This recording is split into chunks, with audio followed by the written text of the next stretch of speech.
Thank you, everyone, for being here. It gives me great pleasure to introduce Sam Dalrymple. I met him several years ago. He's still somebody who's barely out of the nursery, and I'm not entirely convinced how he's managed to produce what I think is a magnificent book, very well researched, written with great flair. Not at all what I was expecting, because I thought partition, the drawing of boundaries, but it's really a far more dramatic story than the title might suggest. It's shattered lands, but it's also about how empires break down and how empires shatter towards the end of their lifespans. It's a story of multiple places. In fact, there's much that the book will help you in terms of understanding our present as well. We've just seen a conflict between India and Pakistan some weeks ago, and I think the roots of that are partially explained by Sam's book.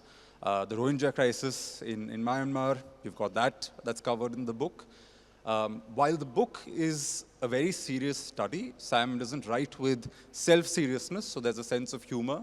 There's lots of interesting details in the book. I, for instance, didn't know that there was an entire phase when people in Burma wanted to be part of India and not to be separated from the rest of the Indian empire. I did not know that Gandhi was in favor of separating Burma and did not want Burma to be part of India, as it were. There's a lot of naughty details. It's quite amusing that while this world was crumbling and shattering, people in high places were still finding time to have affairs with each other. So Sam's really done a good job of bringing in the human side of things, tragedy, broken marriages, personality clashes, alongside the broader historical arc of an empire breaking into multiple pieces, borders being created, and lines being drawn on a map. I won't take more of your time. Sam, onto the stage, and you may begin. Thank you.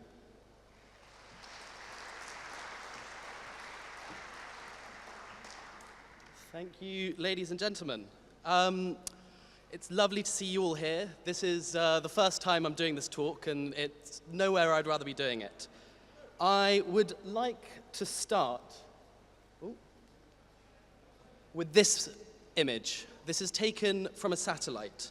And I want to start off by saying that you can't actually see the Great Wall of China from space. It's a complete myth, and even if you were to squint your eyes on the International Space Station, you wouldn't be able to see a thing. Because there's only one wall that you can see from space, and that is the India-Pakistan border. This is Rajasthan on the right and Sindh on the left. This is the most militarized border in human history. It runs from the Arabian Sea all the way up for 3,000 kilometers, up to quite close to the second tallest mountain on the planet, called K2 in the Himalayas. It's protected by drones, satellite signaling systems, and of course there are nuclear armadas with missiles pointing at each side over the border on both sides. This isn't the only heavily armed border in the region. South Asia is actually the most bordered region on planet Earth. The longest wall on Earth is the wall of India and Bangladesh, which squiggles round through kind of valleys, through fields, through lakes, through forests.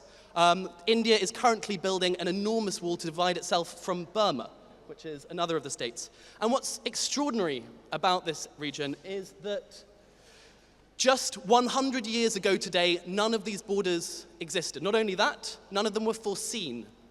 None of the nation states that we see in South Asia had really even been imagined as they look today. The Raj, Britain's largest colony, was still very much the center of Asia.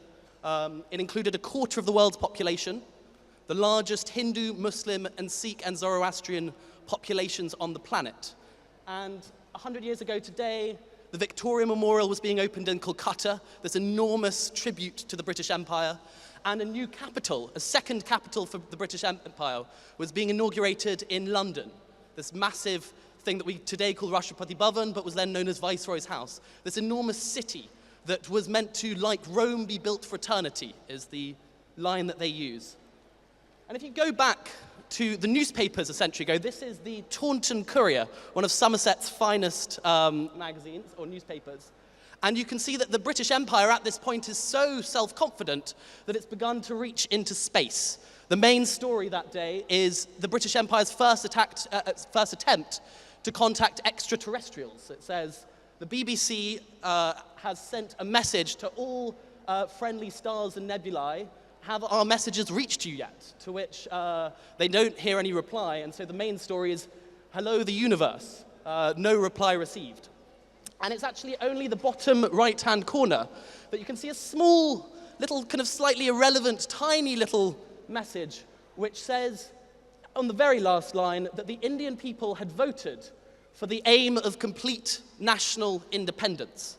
And it's remarkable looking at, when I was looking for this massive announcement that came in 1929, looking for it in the newspaper was very difficult to find because, you know, there are other stories that are taking up the center of the story.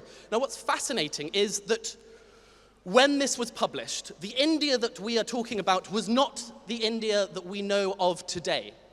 It stretched from as far west as modern Yemen and as far east as modern Burma. This is an Indian passport given to a Yemeni Jewish woman in the city of Aden, which was India's westernmost city. And she is a Jewish woman who, after the Balfour Declaration, wants to migrate to British Mandate Palestine, which is being announced as a kind of new Jewish homeland. And in order to do so, because she's in Yemen, she has to get an Indian passport because those are the passports being issued in Yemen at the time. If you look at the list of princely states, these are these semi-independent states that roughly covered about a third of the subcontinent. Think your Maharajas of Jaipur, Nizams of Hyderabad. They had given up local rulers who've given up their foreign policy and defense to the British, but are otherwise independent. But you look at what the number, like alphabetically, the first state is on the list, and it's Abu Dhabi in the modern UAE. And further down, you can see Bhutan in there, you can see Ajman also in the UAE, and it goes through Nepal, all of these countries that have essentially become independent. And here is the Delhi Durbar where all these Maharajas and local rulers were invited. And you can see top right, there's rulers from modern-day Burma. Bottom right, you can see the rulers of modern-day eastern Yemen attending the Delhi Durbar atop an elephant. And so if you put this all together, in 1928, bizarrely, this is what legally constituted India. So red is direct British India, British-ruled India. Yellow are the princely states who were subservient to the Viceroy of India. And then there are two states, Oman and Nepal, which had were not ever officially legally part of India, but the British defined them as so anyway, and appointed members of the Indian political service, etc., to govern these places. All of the places on this map were looked after by were basically run by the Indian political and civil services and guarded by the Indian army. And yet today we've completely forgotten about this, because in the course of just 50 years, 5 partitions would tear apart this map of India. And it's not just India and Pakistan that are essentially descendants of the Raj. It's everything from Yemen, Oman, the UAE, Qatar, Bahrain, Kuwait, Pakistan, India, Nepal, Bhutan, Bangladesh, and Myanmar. It's a much larger story than I think we often realize. And so today I'm going to be talking to you about the 5 partitions that tore apart this one massive super colony, the Raj. And bizarrely, the first partition, we're used to thinking of 1947, the partition of India and Pakistan, but the first partition happens 1 decade earlier. In the 1920s, Burma was the richest and the largest province of India. This is central Rangoon, which was then the New York of its day. You can go on just a short walk down the road, and you've got some of the most beautiful synagogues in Asia. You've got Hindu temple marketplaces, you've got Armenian churches. There's a line which is published in 1933, which is that Rangoon was till recently second only to New York in importance as an immigration port, but it now occupies pride of place as the first immigration and emigration port of the world. I think we've often completely forgotten Burma's central place in the 20th century. But with this massive amount of immigration, with the most diverse city in Asia, think Singapore, etc. today, an anti-immigration lobby begins to grow. And increasingly, Burmese people are pushed out of jobs, and there's a kind of nativist movement to separate from India. Now, what's interesting is that it very much splits Burmese society down the middle. You both have many people who say, we should remain part of India, and we are the richest province in this area, and it's a kind of free trade zone. The arguments are a bit like Brexit today in some sense. The other side is saying that we're being overwhelmed by migration, and the newspapers at the time are fascinating because they show how strange for everyone at the time the concept of an India without Burma was. Today we think of it as completely normal. But you can see that the Scotsman newspaper says the attitude towards the separation question is indeed one that strikes at the heart of the very concept of India. And if one province breaks loose, there is no argument that can be used to stop other provinces doing the same. So on the right here, this man is Mahatma Ottama, who's initially a disciple of Gandhi's, but who becomes the leading proponent of Burma remaining an integral part of India. And he basically spends his entire career pushing for Burma to basically be recognized as equally Indians as any Punjabi or Bengali. Yet at the same time, Gandhi, who's his former kind of teacher in some sense, basically tells him, I have no doubt in my mind that Burma cannot form part of India under self-rule. And these two develop a massive rift, having initially been very, very close political friends.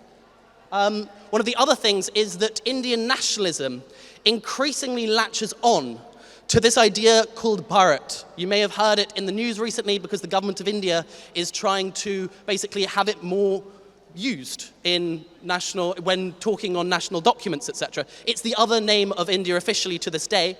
But it wasn't always like that. And essentially, Indian nationalism latches on to the geography of the ancient Hindu epic, the Mahabharata.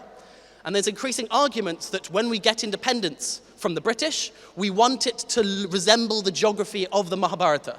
This land called Bharat had never been unified as a single political entity before in its history. But nationalists began proposing that this is exactly what they needed to do. So this is an image of Bharat Mata, the kind of India as a goddess. But you can notice that neither Burma nor Arabia is depicted as part of the image. And so, after a lot of political wrangling that you can read about in the book, Burma is separated in 1937 on April Fool's Day. These are the stamps that are issued on that day. And you can see that, again, it's this kind of unfamiliar world where it's being depicted as this kind of rupture. Today, we often think of this border as obvious, but it wasn't.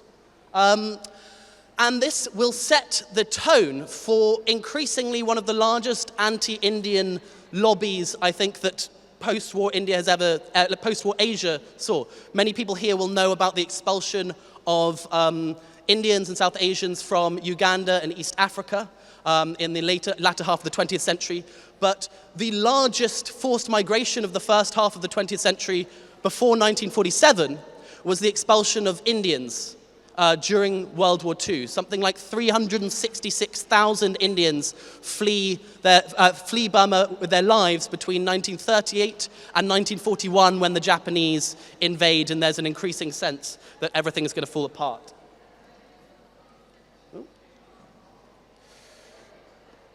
So the second partition, the separation of Arabia, this stretch of basically everything except for Saudi and North Yemen in the Arabian Peninsula today, begins on the same day. On April Fool's Day 1937, the city of Aden is separated and added basically made into a separate colony. It's still under the British, but it's a separate colony now. What I find remarkable and probably the weirdest thing about my whole research is that Dubai and Qatar and Bahrain and all these states remain part of the Raj until April 1947, 5 months before independence. And I found in the archives in this very building this whole forgotten exchange where basically the governments of India and Pakistan are essentially offered this region. Do you want to look after this? Remember that oil still hasn't really been found here yet. And so as far as the new fledgling governments of India and Pakistan are concerned, this may just be them having to look after some small settlements on the other side of the sea. And so it's written There's a British diplomat in Tehran who writes of the apparent unanimity of officials in Delhi that the Persian Gulf was of little interest to the government of India. And in hindsight, these negotiations read like, in some sense, India's greatest lost opportunity, willingly giving up the entire oil wealth of the entire Gulf region. It's absolutely wild. The Gulf resident, who was the British official who's been put in charge of basically kind of looking after these protectorates, making sure that the rulers were following what the rules that they were meant to follow. He's called William Hay, and he writes, when the British decided to transfer power in India, it would clearly have been inappropriate to hand over responsibility for dealing with the Gulf Arabs to the Indians or the Pakistanis. Thus, we did not. And so it's this completely forgotten story. And yet, these worlds were, in the first half of the 20th century, just as connected as, in some sense, they still are. You can still go to Dubai and meet Indians, Pakistanis, Bangladeshis, but the links were, in a sense, much tighter. The Sultan of Oman, for example, was more fluent in Urdu than he was in Arabic, having studied all of his high school times in Mayo College in Rajasthan. The sultans of eastern Yemen were all relatives of the Nizam of Hyderabad and regarded themselves as a vassal state of Hyderabad in central India. Here is the Nizam of Hyderabad, the richest man in the world, with various Arab rulers who had basically declared their allegiance to him. This is Dubai in 1950, I might add. It's a bit different than it is today. But there are other legacies. So, for example, many of you here will know the company Reliance. When the British finally pull out of Aden, modern-day Yemen, Dhirubhai Ambani was one of the many men who had spent his whole first half of his adult life working there. He'd been part of this kind of Gujarati community that with the seasons would kind of migrate back and forth. And when the Brits pull out and when basically there's a communist revolution, a group called the NLF takes over in Aden, he finds himself perfectly positioned to hire all of his dispossessed old colleagues who are all trained in and well-versed in essentially kind of, free market capitalism rather than Nehruvian socialism. And that whole generation goes on to found a company called Reliance, which is today one of the richest companies in the world, and the Ambanis are one of the richest families in the world, and definitely the richest in Asia. The man on the right here is the only Hindu sheikh in the world. He's one of the sheikhs of Oman, and he's the sheikh of the Banya tribe, basically kind of Banya, the caste, the trader caste. And the Khimjis are these Kutchi merchants who had been living in this region for centuries, and today they are recognized as sheikhs, which I find fascinating. But of course, why haven't we remembered all of these earlier partitions? Because of what was to follow. Because the Great Partition of British India in 1947 was the single most important event in 20th century South Asian history. It's the event through which a quarter of the globe's population see their past, present, and future. It's the kind of point zero of pretty much everything that we're seeing in the news today, and the origins of one of the world's largest nuclear hotspots. In the course of World War II, Britain is bankrupted and begins announcing that it's going to be pulling out of India. And yet, as I mentioned earlier, India was home to the largest Muslim population on the planet, larger than the entire Arab Muslim population on the planet, and it was larger than the Indonesian population of Muslims. And so on the left, you can see areas where Muslims constituted over 50%. Increasingly, there's a movement towards self-determination for India's Muslims. And in 1940, a man called Rahmat Ali Chaudhry puts forward an idea called Pakistan, uniting certain Muslim-majority regions of India into one united country. Notably, on the right is the first map he draws of Pakistan. It's a very different map from the Pakistan that we have today. But once again, I wanted to emphasize how much each of these partitions influences the next like a set of dominoes. When Rahmat Ali Chaudhry's suggesting this idea of Pakistan, he justifies it on the basis of when Burma is being separated from India, it remains a mystery to us why the Muslims of India are being forced into an Indian federation. He uses the separation of Burma as justification for the creation of a new country. And in the course of 1946, the movement for Pakistan between the Muslim League and the Indian National Congress, the two largest political parties in India, turns violent at just the moment when Britain is pulling out after World War II, triggering what remains the largest forced migration in human history. In the course of just a single year, you're going to see between 1 and 3 million people being killed, and between 10 and 12 million people lose their lives as they flee across as yet unknown borders.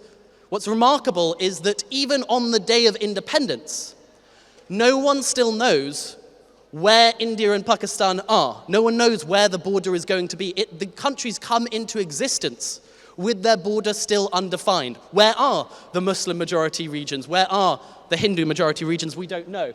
And so this is a map from just a few weeks before independence, and I think it shows the scale of the confusion. No one's sure which provinces are going to become part of which country. So if you're living in Lahore, in what's now Pakistan, you weren't sure whether you were going to be an Indian or a Pakistani tomorrow. Entire libraries are divided between the new nations, and what begins is the kind of craziest bureaucratic nightmare in human history. Famously, you have the Encyclopedia Britannica, which is cut in half, with A to L being given to India and M to Z being given to Pakistan. When asked to figure out how to divide who should get the Mohenjo-Daro necklace, one of the great masterpieces of the ancient Indus Valley civilization from about 3,500 BC, and a civilization that traded with ancient Egypt and Mesopotamia. What do? You snip the 5,500-year-old necklace in half and give equal numbers of beads to India and equal number of beads to Pakistan. This is a bureaucratic process, terrifying in its scope, and dividing everything from pencil cases to rivers to people. And these are photographs from the Great Migration, as it's often called. Anyone who's spent any time in the subcontinent will probably know people whose families came over in this migration.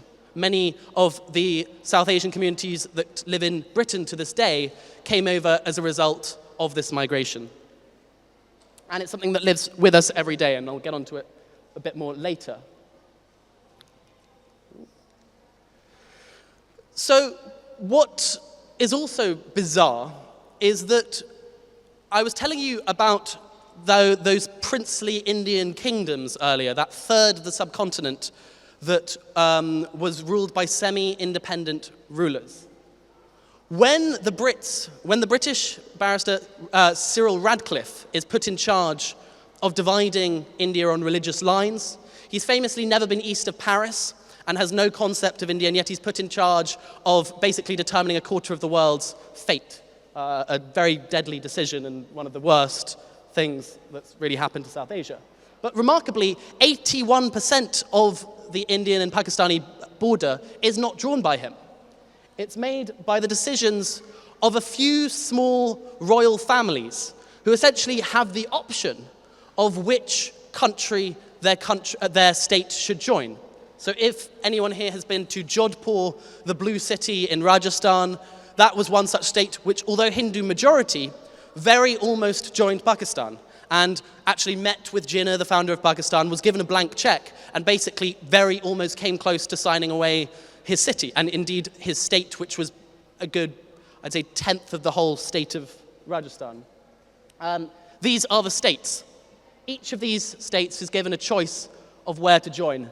None of these states were part of India and Pakistan on their independence days. So if your family comes from any of these places, you essentially will have had a separate Independence Day, although it's brushed over in the national narratives that we tell ourselves today.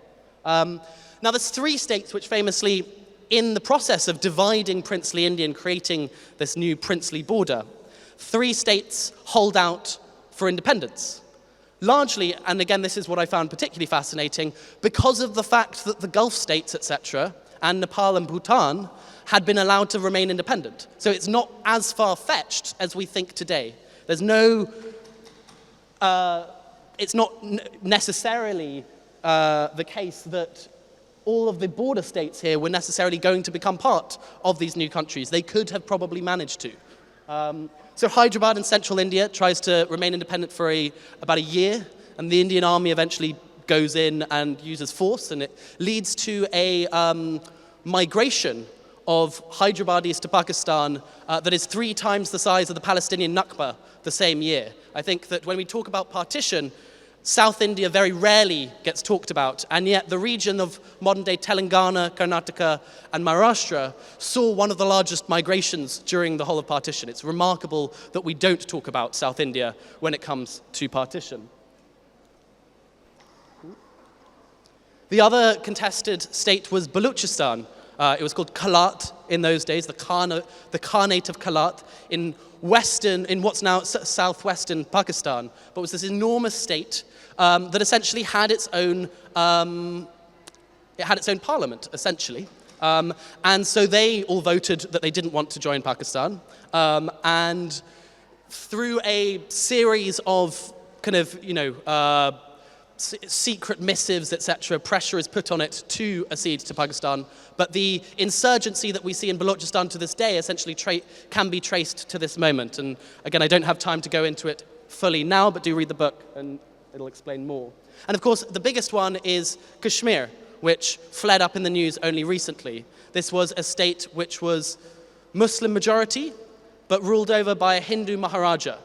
And so according to the logic of partition, to some extent, it was expected that it would join Pakistan. After all, the K in Pakistan actually stood for Kashmir. When Rahmat Ali Chaudhry came up with the idea of Pakistan, it was meant to be an anagram for the states he saw as joining it. So Punjab, Afghans, Kashmiris, etc.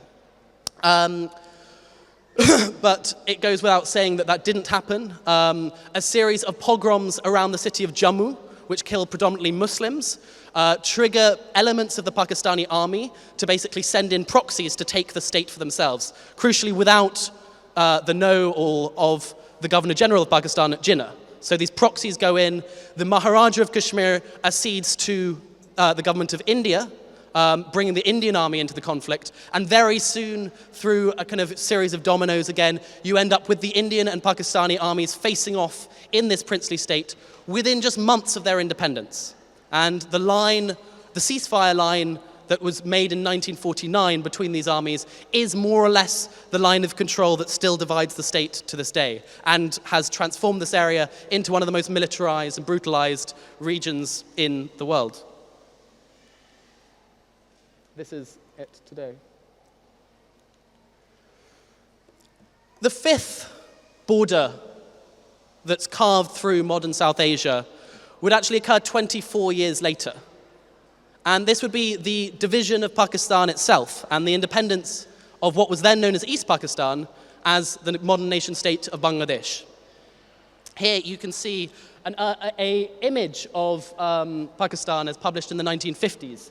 You've got the modern state, you've got Bangladesh or East Pakistan on the bottom right, and interestingly they still have claims over bits of Gujarat. And so you can see in the center a bit of modern-day India is depicted as part of Pakistan in the map. Now what's fascinating is in the course of the 24 years that modern-day Bangladesh was part of Pakistan, the first decade there's a lot of hope that these two wings of the country, these two Muslim-majority bits of the subcontinent will come together as a single nation state. So on the left is the first Bengali Prime Minister of Pakistan, Khwaja Nazimuddin, in the 1950s. And so this is a man from what's now Bangladesh ruling over modern-day Pakistan, essentially. And on the right, you can see the two languages on the Pakistani rupee are Urdu and Bengali, which are basically the languages of West Pakistan and East Pakistan. But in the course of the 1960s, after the Pakistani military takes over, the military has basically no Bengalis in it. They, thanks to the British army recruitment strategy, which viewed Bengalis as basically kind of non-martial races. There are these very distinct, discrete ideas of which races on planet Earth are martial and which aren't, that the Brits propagate in the 19th century. And because of the fact that they designate Bengalis as non-martial, virtually the entirety of the army that ends up being given to Pakistan after partition are from the West. And when the military takes over Pakistan, that basically shuts the more populous eastern wing of the country out of its own government. You have only about kind of 4 or 5 major civil servants in Pakistan who are of Bengali origin at this time. Virtually none of the top military brass are Bengali at the time. And so increasingly there's disillusionment. And then in 1970 rather, when this man, Mujibur Rahman, wins the Pakistani elections, he's essentially denied it and increasingly moves towards independence but doesn't announce it outright. And instead the military budges first. It sends in the army to try and quash what they increasingly see as a secessionist kind of Bangladeshi movement. And so begins the kind of march to independence for modern-day Bangladesh. It will lead to one of the most brutal and bloody wars in 20th century history. What's extraordinary are the numbers, and it's still very contested precisely how many people were killed in this conflict. You tend to get, on the Pakistani side, they tend to claim around 300,000 or 30,000 sometimes, whereas on the Bangladeshi side, the numbers can go up to 3 million deaths in the course of just 9 months. What is known for certain, thanks to UN statistics, is that 10 million people, 1/10 of the population of Pakistan, are rendered refugees in India in the course of these 9 months. And so here is an amazing Bangladeshi liberation poster inspired by the work of Bengali artist Jamni Roy. Folk songs play a big part in the sort of independence struggle there, and so here are some images, and these are the images of some refugees heading across the border into India, into refugee camps. And this was galvanized world opinion increasingly. This was one of the first conflicts where you had kind of color images often. Think this is the kind of Vietnam War era. Suddenly this stuff is televised. So unlike 1947, you suddenly have everyone from Eric Clapton and Bob Dylan and George Harrison and the Beatles forming a supergroup under the influence of Ravi Shankar, the sitar player, to form a concert for Bangladesh. And it's an amazing thing that you should go and listen to later, which is all of these kind of 60s rock stars singing quite convincingly for the establishment of a new nation state. And it was the first time that most Brits and Americans would have ever heard the name Bangladesh mentioned in the West, was bizarrely by a member of the Beatles and Ravi Shankar, the sitar player.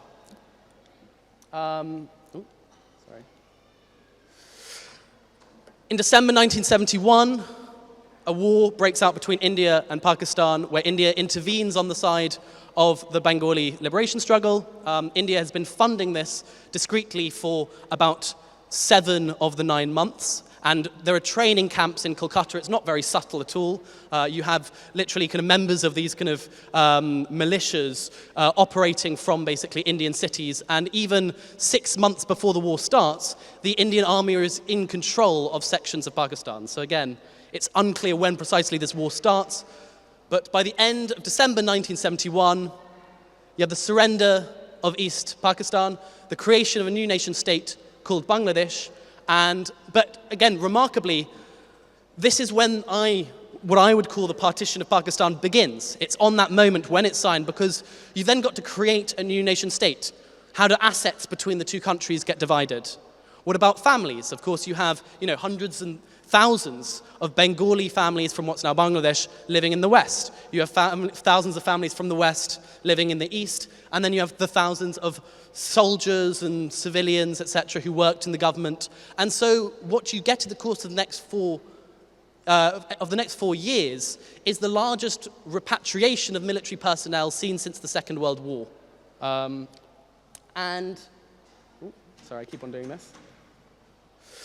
And so by 1972, the world of South Asia looks like a very different one from the one visited by Gandhi during his campaigns of the 1920s. Again, whilst there had been one Indian empire stretching from Yemen to Burma, suddenly you have 12 discrete nation states, each of which builds walls between them. And today we see the impacts of this in the news all around us. This is from The Independent recently, the nuclear standoff that we should really all be worried about. I think there was another thing recently in the New York Times saying, what are the chances of nuclear war? So it's all very positive in the news at the moment. There's also this particularly atrocious one, which is, of course, the partition of Israel and Palestine occurred 6 months after the creation of India and Pakistan, often by the same civil servants. And so these two divisions are very, very interlinked. And when I was looking for these news things, I mentioned India and Pakistan are two of the big partitions of the 20th century during the end of the British Empire. The third one, of course, that happened along religious lines is the partition of Ireland. So often we see, Ireland's divided between Catholics and Protestants into two separate states. And right until the 90s, this was a conflict that was just as deadly, essentially, as the other two great partition conflicts of the 20th century. One of the extraordinary things is that in the last few decades, we've seen essentially the semblance of a peace process work there. And I think so often we look at these other two conflicts that are literally in the news this month and seeing them as impossible.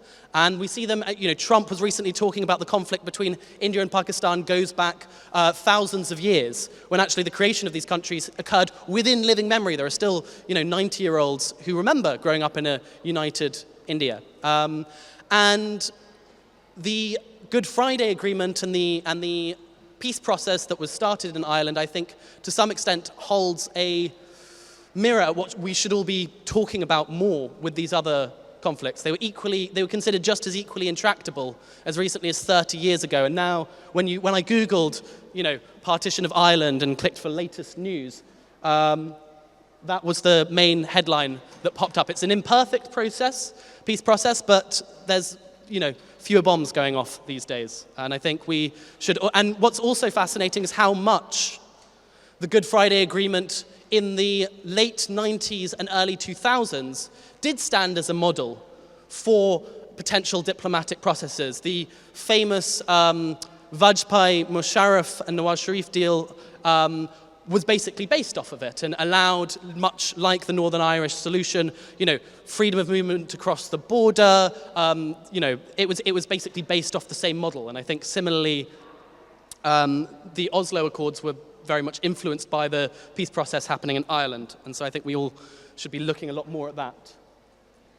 So before I finish and open for questions, I first came into this world because in 2018, my friends who sadly can't be here today, Sparsh and Sadia, we were chatting in Oxford, and they realized in this conversation, along with another friend, Amina, that there's a ridiculous thing that it's easier for us to meet in the UK than it is for us all to meet in the same room in the subcontinent itself. So it's easier to meet in the kind of, former colonizer than in the actual nation states in the subcontinent. But we also realized is that these homes of friends, family members, these homes that they yearned to see again, that they hadn't been able to see in 75 years, were visitable by our friends. Sadia could just take a 1-hour drive and find Sparsh's ancestral house and send him a picture of what it looked like. And so what we did for the next 3 years as our kind of straight out of university project was we began using virtual reality to reconnect families across the border. So say you wanted to track down an old friend or an old mosque or a gurdwara or temple. Maybe you had an old house that, there was something that you really wanted to see again. So we would track it down, scan it in virtual reality and allow these kind of, 95-year-olds to see their houses again. Often we found long-lost friends. And so I'll quickly show you that. And I think particularly at this moment when everyone, there was a war very, very recently between India and Pakistan that very, very, very nearly escalated to nuclear levels. And the amount of vitriol online was horrendous. And I think with projects like this, it's easy to forget that there's still just about a generation left who remembers a world when there was no border between these countries. And I think that's the key thing I want to emphasize before I end. I've got a small little video that I'd like to show you. Can we get noise? Is there volume? Anyone? Volume? Can we get it? Otherwise, we might have to... No? Okay, no worries. So, in that case, I'll end here by saying that these divisions are not getting any lighter. I think we still see kind of, politicians stoking the divisions that created these borders that are visible from space. This is a line intended to divide Hindus and Muslims, that's visibly etched onto the surface of the earth, that could be visible to aliens. And I think that as nationalisms harden in the 21st century, as we're leaving behind the era of globalization and going back to this moment of very emotive nationalisms, I think we should beware of the kind of tragedies that can befall us once we get into this cycle of kind of forgetting the humanity of our neighbors, essentially. So that's where I'd like to leave you, and thank you all for being such a lovely audience.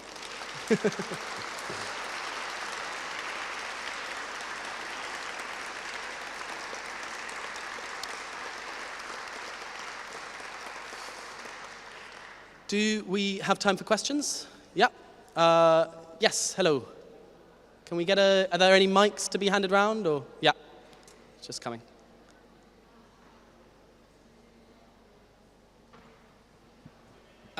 Given that Cyril Radcliffe is such a big figure of vitriol in India, and certainly in my own mind, but you mentioned he only drew 19% of the border, right? And as you say, 81% was virtually out of his control and more with the princely states. How responsible should we hold Radcliffe for the nature of the India partition? Would you say the chaos, pain, and blood of that partition was inevitable regardless of what he did with his 19%? Yes. So I think it's a completely sort of horrendous legacy, for sure. I think that there's no doubt that the areas that he divided essentially had the worst communal violence in the aftermath. One of the things that I think is important to remember is that he was voted to head the commission. That the Jinnah and Nehru, etc., all voted to have him be in charge of the Boundary Commission because they saw him never going east of Paris as a potential reason why he'd be an impartial person to help kind of figure it out. Obviously, even he, I think, was very aware at the time. He famously refused all the money he was offered, ran back to Britain and said, there are roughly 3 million people who will happily want to kill me. I do not want them to find me. It was his literal words, and he burnt all his papers. So we can't actually see the reasons why he gave this village to India and this village to Pakistan, because he burnt them all. And bizarrely then worked for the rest of his life restructuring the BFI. If you've ever been to the BFI on South Bank, that's basically part of Cyril Radcliffe's legacy as well. So it's a very, very difficult legacy. I think he himself was very aware of what he'd done. I think partially there was no border that would have ever been able to divide Hindus from Muslims in the most syncretic, religiously plural place on the planet. I also think that Mountbatten, the last viceroy of India, holds a huge amount of responsibility for pushing forward the date for independence by a year so that the Brits could basically cut and run. But I'd also think that you've got a huge amount of blame that does need to be placed, unfortunately, on the founders of all the nations, including, Nehru, Jinnah, Gandhi, etc., who all were also instrumental in putting Cyril Radcliffe into that position. So I think, yes, you can apportion a huge amount of blame to him, but it also has to be shared with several other actors who were also responsible. And of course, it was the people on the ground who suffered, and these men were able to kind of, retire to Suffolk, etc., and, all that. Any other questions? Man in the beard. Can I ask a very simplistic question? Yes. So, why did partition become such a big thing in your book when it was, the partition of 1905, Bengal was defeated and blocked? So, I think that the primary thing is twofold. One is the growth of nationalism. And then the other is World War II. Often we separate these events from World War II, but they don't really make sense without World War II. World War II makes Britain bust. And at the time when Mountbatten is sent out to India, electricity is only working for about a third of the day in most of the country of Britain. Britain is actually in debt to the government of India because the war has destroyed its finances. This is a city that's, London was recovering from the Blitz. The heart of empires burnt out, essentially. And so the Brits basically decide in early 1947, late 1946, sorry, that they just need to cut and run. And they basically, their issue is that there's several people who claim to be the leaders of these nations. And the Brits very briefly basically see this as a easy way out because they want to get out within a couple of months. And I think it's the time stress. It's Britain's already broke and doesn't want to invest more in a country which, as far as basically the British taxpayer saw it, was increasingly hostile towards them. And, you know, if Gandhi, etc., want us to get out, let's finally get out. Of course, the question becomes, what do you do with the millions of people who want a Pakistan? And I think a very similar thing happens with Mandate to Palestine that's announced at a very similar time. Woman at the back over here. Mike's just coming to you. Yeah, after. Thanks.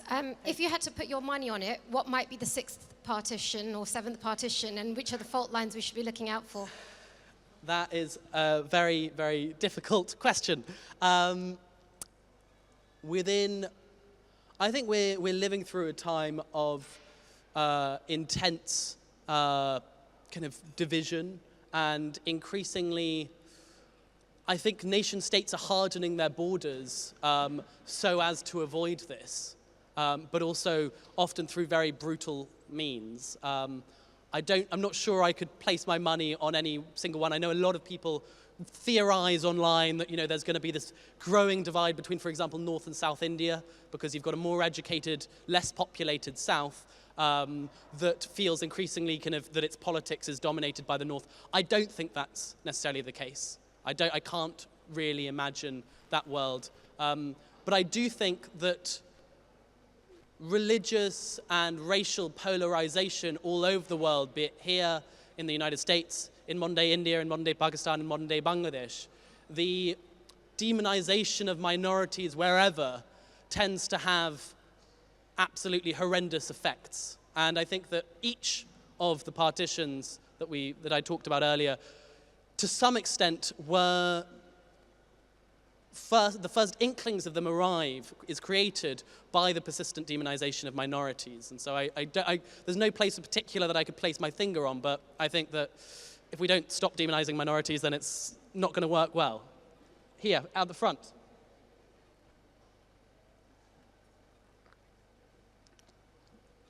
Thank you very much. I do hope this will be loaded onto YouTube. I feel there's a lot of important material. My question regards the ending of British rule in India.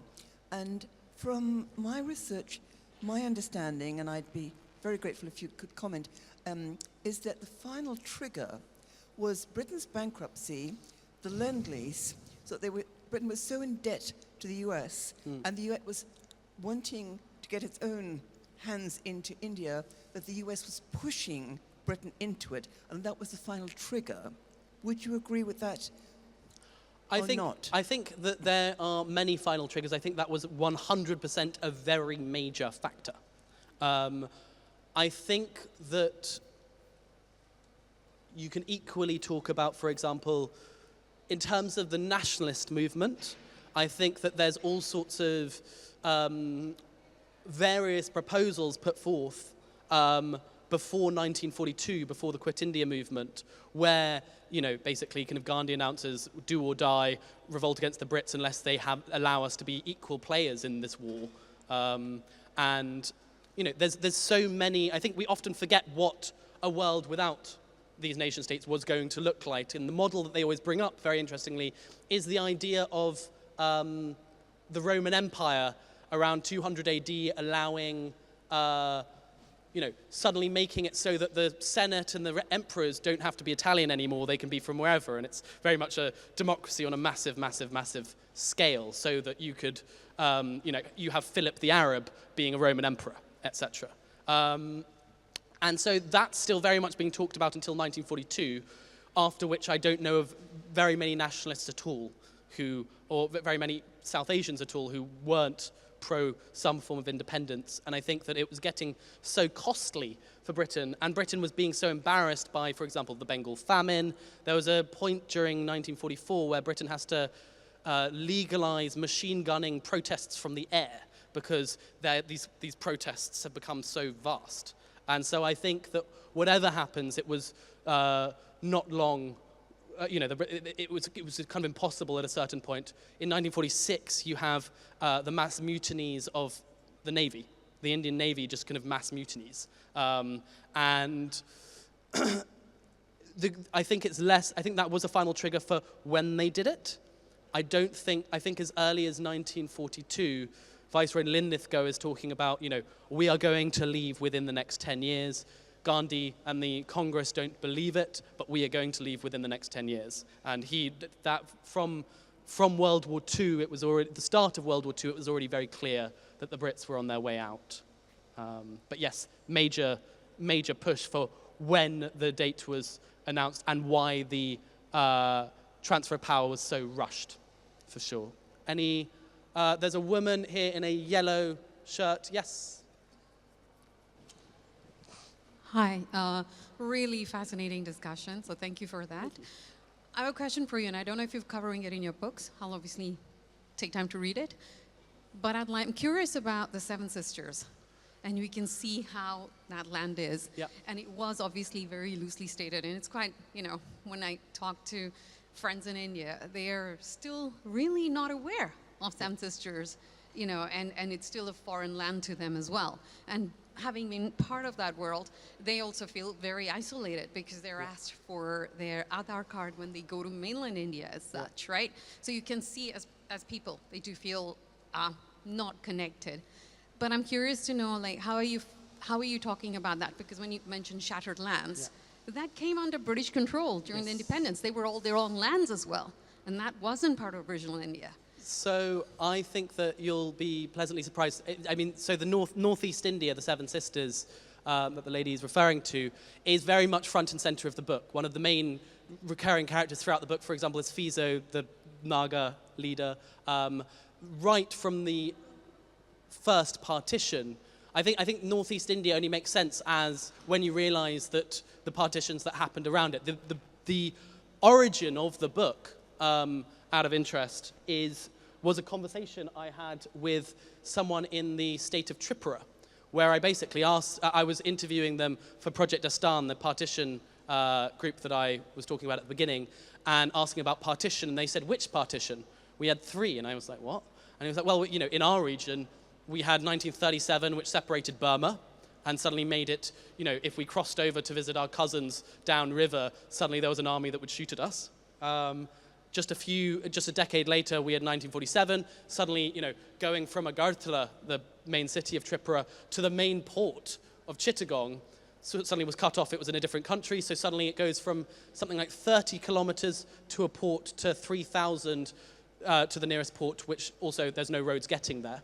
And I think that the politics, Northeast India was not the Northeast until, as a result of these partitions cutting it all into little pieces. And then the final partition that this person from Tripura was telling me about was 1971, where the influx of refugees from the Bangladesh conflict led to basically all the nativist movements across the Northeast, which were anti-immigration. So everything from Tripura's kind of indigenous rights movement to the Assam Accords in Assam, and a lot of movements across this region are driven by the refugee crises that happen in the book. So yeah, in a sense, the book was written to sort out that question. So I hope if you do read the book, you'll enjoy, there's a lot of, one of the languages for sources that I've used, for example, is Konyak. I went around the Naga hills, basically interviewing villagers on both 37 and 47 and, these various moments and how their regions were affected. So yeah, I hope you enjoy it. Man in the red shirt and the blazer. Sam, I'm puzzled, why wasn't Ceylon or Sri Lanka part of the Raj? Sure. So that was also what puzzled me at first.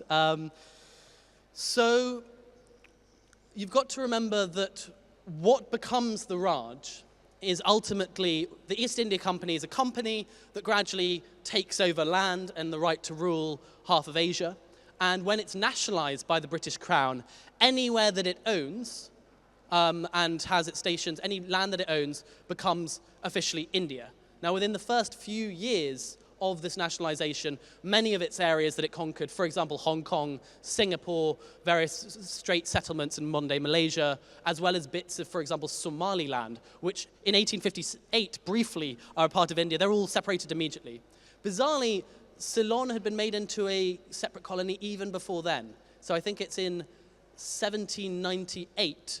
It's detached from the Madras Presidency, detached from control of the East India Company, and made into basically a separate colony. And from that point onwards, so when the viceroys kind of inherit the land run by the East India Company, it was not under their due. And so bizarrely, even though it appears on all the maps, even though it's under British rule, you never had someone in Sri Lanka being given Indian passports just because they were living in Colombo or Kandy or Gaul. Yeah, I hope that answers your question. Man in the hat. Sam, that was absolutely fascinating. And dare I say that, given that, you know, you just started you're perfectly following in your father's illustrious footsteps there. The question I had, and I found it quite fascinating, especially the India, Oman, and all those. I had no idea about all of that. Neither did I before starting. And the whole reverse split, right now with Indians, you know, being a significant part of the population in Oman and India, Oman and UAE. The question I had was, isn't it very logical? I mean, I don't understand people who draw these partition lines. I think it's clearly, probably, you know, important to look at a landmass that is connected rather than discrete. I mean, if you're going to call a country and then have discrete pieces of land everywhere, the ability to govern that anyway is crazy, isn't it? Yeah. I mean, why would they draw partition lines such that it is impossible to govern it as an adjoining landmass in some form or shape? I mean, isn't that illogical? I mean, did you come across anything as to why they would draw lines that way? So I think there's no good borders. There are only kind of better and worse borders. And, you know, it tends to be that the sea and mountains are quite good borders, and there's no one who tends to be living in the middle of them. And so when, you know, the separation of Arabia is the one that produced the fewest deaths and has produced the least amount of public memory as a result. You know, it's just an administrative convenience as far as most people are concerned. In the public, most people weren't even aware that it was happening. What I would say is that often with hindsight, we forget how much, you know, when Gandhi travels across India in 1929 to 31. This is the time when he's doing his famous salt march, you know the image where he's marching to the sea, staff in hand, to break the British laws about making salt, and he boils a bit of water and says, I am bringing down the British Empire. That very year, he begins his year in Rangoon, in modern-day Burma, and he ends his year in Aden, in modern-day Yemen. And each of these places, he's speaking to congressmen who are, you know, Indian nationalists. And what's fascinating is when you read about what Aden was like at the time, most of the Arabs are Indian nationalists. There's this guy who I use a lot in the book called Muhammad Ali Luqman.